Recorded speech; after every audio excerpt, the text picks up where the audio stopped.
दिवसीय football premier league तृतीय दिन में फाइनल मैच अनुष्ठित।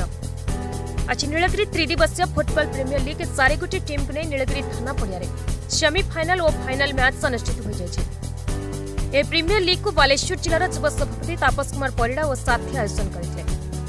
आज दिन में मुख्य आकर्षण था महिला फुटबॉल खेल। यह महिला टीम बालेश्वर और मयूरभंज भितर होता। यह मैच में बालेश्वर टीम जीति एवं पुरुष टीम भितर चलता फाइनाल रे कादुआणी और तेंतुलिया मैच रे कादुआणी विनर होता।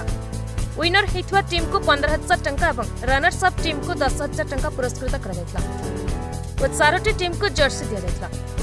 यह फुटबॉल प्रीमियर लीग को सम्मानित अतिथि भाव में राज्य युवा जनता दलर साधारण संपादक तापस पाणिग्राही और नीलगिरी महिला कॉलेज प्रिंसिपल कार्तिक बेहेरा, भास्कर विश्वाल, विशिष्ट समाजसेवी संबित विश्वाल, नगर सभापति रविंद्र कुमार परिड़ा, अमित बलियार सिंह योगदान करथिबा बेले विस्मय मल्लिक, रश्मि रंजन राउत, मनोरंजन दास बाबू, कपिल सामल, देवेंद्र दास, भवानी पंडा, मानस परिड़ा, विश्वरंजन महंती, मदन नाथ, सुजित प्रधान, ललित महारणा, कुल्लू महंती, कौशिक महंती, प्रवीण कुमार, अनिल सेठी, प्रतीक्षा सिंह, दीपक दास, करुणाकर स्वाई, पाली, पप्पू, अक्षय, अनिरुद्ध, गौरहरी महंती, लिपु पंडा, विजय कुमार प्रधान, धीरेन्द्र लेंका और साथी उपस्थित थे एवं पड़िया मझी को जाई खेलाड़ी मान सहित मुख्य अतिथि करमर्दन करते।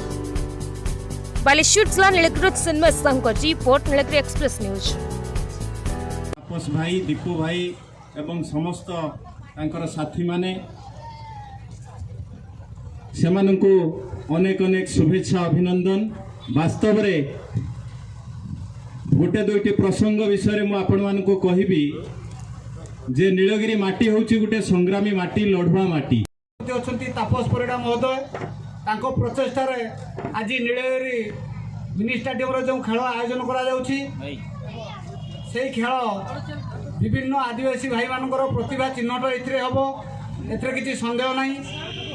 तांकर दूरदृष्टि पाई सब बेले बालेश्वर जिला भली दायित्व नैथिबा युवा सभापति हिसाब से तापस भाई गोटे जोरदार करताली हो।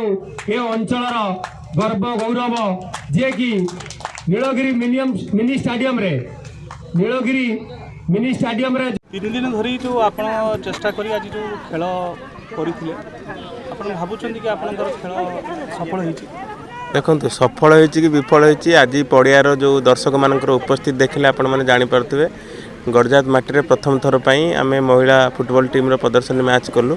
नीलगिरी समस्त युवा प्रतिभा और टैलेंट मानक नहीं आमे जो मकसद रे थिलु नीलगिरी प्रीमियर लीग आमर साथी माने बहुत सहयोग करचंती। आमर जो युवा साथी मानक अशेष अशेष धन्यवाद।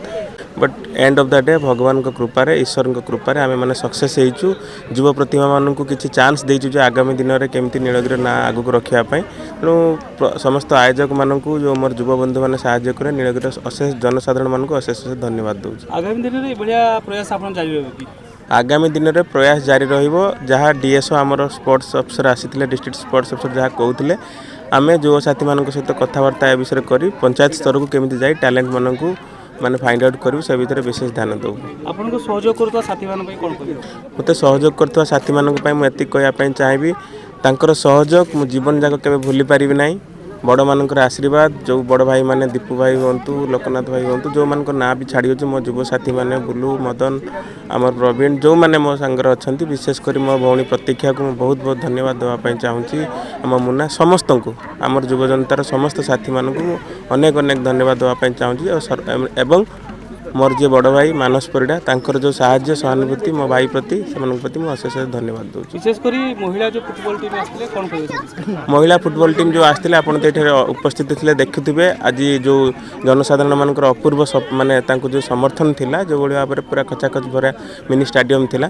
से स्टेडियम रे जो माने सब माने जो एनकरेज करुथिले से मानकु पिला माने भी बहुत एनकरेज होगी जाइछंती। बालेश्वर टीम विन कला, आमे मते तांको कंसोलेशन प्राइज माने भी देइछु। युवा प्रतिभा मानकु मेन स्ट्रीम को आनिया पे युवा जनता दल आगामी दिन में बहुत कार्यक्रम जारी रखियो। अच्छा, आज तो मैं जो टीम रो विजेता हेलो कोन कहबे विषय? प्रथम मु धन्यवाद देबी नीलगिरी प्रीमियर लीग को धन्यवाद प्रथम देबी। से एते बड़ा आयोजन करचंती तो सेति मंदिर आमको डाकी थिबारु हम प्रथम बहुत धन्यवाद मन करूची। आज ए नीलगिरी प्रीमियर लीग रु आमे चैंपियन हासिल करिचु एवं आगु जदी ଏମିତି ବେଳେ ମାନେ ଜାରି ରଖିବେ ତେବେ ଆମେ ବି ନିହାତି ଆସିବୁ ଏବଂ ଆମ ଖେଳ ମଧ୍ୟ ଆମେ ଜାରି ରଖିବୁ। ତମେ କେବେ ଭାବିଥିଲ କି ତମେ ଚମ୍ପିଆନ ହବ ବୋଲି? ଚମ୍ପିଆନ୍ ତ ସେମିତି ତ ଆଶା ଥିଲା, ତ ସବୁ ପ୍ଲେୟାରମାନଙ୍କ ଆଶା ଅଛି ଯେ ଚମ୍ପିଆନ୍ ହେବା ପାଇଁ। ତେଣୁ ଆମେ ବି ଆଶା ରଖି ଆସିଥିଲୁ ଯେ ଆମେ ଗୋଟେ ନୀଳଗିରି ପ୍ରିମିୟର ଲିଗ୍ରୁ ଆମେ ଗୋଟେ ନୀଳଗିରି ନିର୍ବାଚନ ମଣ୍ଡଳୀରୁ ଯେଉଁ ଆୟୋଜନ କରାଯାଇଥିଲା ସେଇଠୁ ଆମେ ଚମ୍ପିଆନ୍ ହବୁ ବୋଲି ଆଶା ରଖିଥିଲୁ ହିଁ। ଆଚ୍ଛା, ଇଏ ଅର୍ଗାଜନ ଭାଇମାନଙ୍କୁ କ'ଣ କହିବେ? ଅର୍ଗାଜନ ଭାଇମାନଙ୍କୁ ଏତିକି କହିବି ଯେ ଏତେ ସୁନ୍ଦର ଭାବରେ ଯେଉଁ ଆୟୋଜନ କରିଛନ୍ତି ଏଭଳି ପ୍ରତିବର୍ଷ ହେଉ, ଆମେ ମଧ୍ୟ ତାଙ୍କୁ ସହଯୋଗ କରିବୁ ଏବଂ ସବୁ ଟିମ୍ ମଧ୍ୟ ଆସିବେ ଏବଂ ଆମେ ତାଙ୍କ ସହିତ ଆମେ ଅଛୁ।